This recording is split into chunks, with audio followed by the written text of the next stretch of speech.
Hi friends, எல்லோரும் எப்படி இருக்கீங்க? இன்றைக்கி நம்ம வீடியோவில் ஒரு சுவையான மசாலா அரைச்சி வச்ச முட்டை குழம்பு எப்படி செய்கிறதுன்னு பார்க்கலாம் வாங்க.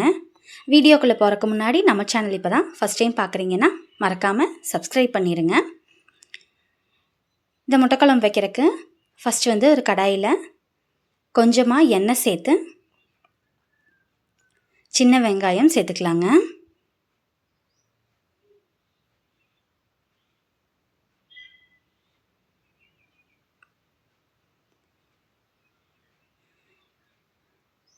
சின்ன வெங்காயம், பூண்டு, ஒரு மீடியம் சைஸ் தக்காளி ஒரு 2 தக்காளி எடுத்துருக்கேங்க, அதையும் சேர்த்துக்கலாம். சேர்த்து நல்லா வணக்கிடலாம்.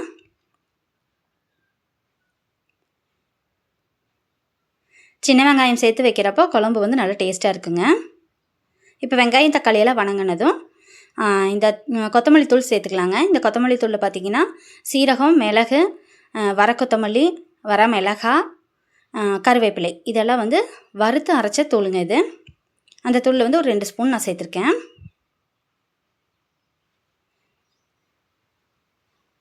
இதையும் சேர்த்து நல்லா கலந்து விட்டுட்டு அடுப்பு ஆஃப் பண்ணிடலாங்க. காரத்துக்கு தேவையான அளவு மிளகாத்தூள் சேர்த்துக்கலாம். இது கூடவே பட்டை, கிராம்பு, சோம்பு, கொஞ்சமாக தேங்காய் வச்சுக்கலாங்க. தேங்காய் ரொம்ப வேண்டாம், குழம்பு இனிக்கிற மாதிரி இருக்கும். அதனால் தேங்காய் அளவாக மட்டும் சேர்த்துக்கலாம்.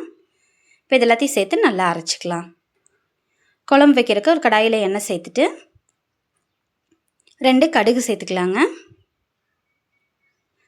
கடுகு பொரிஞ்சதும் நாம் அரைச்சி வச்சுருக்கிற இந்த மசாலாவையும் சேர்த்துக்கலாம்.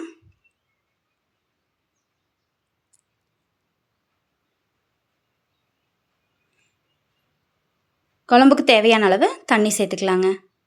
கொஞ்சமாக மஞ்சத்தூள், தேவையான அளவு உப்பு இதையும் சேர்த்துக்கலாம். குழம்பு நல்லா கொதித்து வரணுங்க.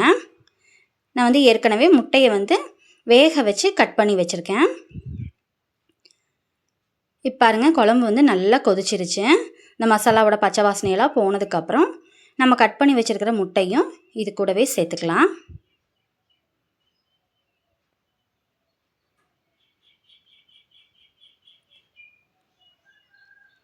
முட்டையை சேர்த்துட்டு ஒரு 5 நிமிஷம் மட்டும் மூடி போட்டு வச்சுக்கலாங்க.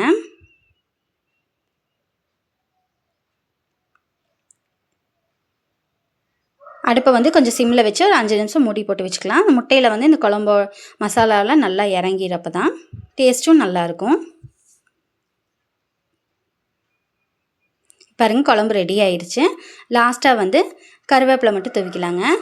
குழம்பு கொஞ்சம் தண்ணியாட்டவே இருக்குங்க. நான் இந்த அளவுக்கு தான் வச்சுருக்கேன். ஏன்னா இட்லி தோசைக்கெல்லாம் அப்போ தான் ஊற்றி சாப்பிட்றதுக்கு நல்லா டேஸ்ட்டாக இருக்கும், நல்லாயிருக்கும். சாப்பாட்டுக்குன்னா இன்னும் கொஞ்சம் கூட கெட்டியாக வச்சுக்கலாங்க. நல்லாயிருக்கும், ஒரு கிரேவி மாதிரி செஞ்சுக்கலாம்.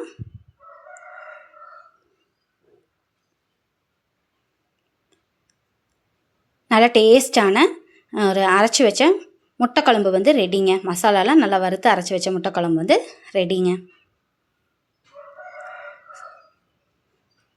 உங்களுக்கு இந்த வீடியோ பிடிச்சிருந்தா மறக்காமல் வீடியோக்கு ஒரு லைக் பண்ணி நம்ம சேனலை சப்ஸ்கிரைப் பண்ணிடுங்க.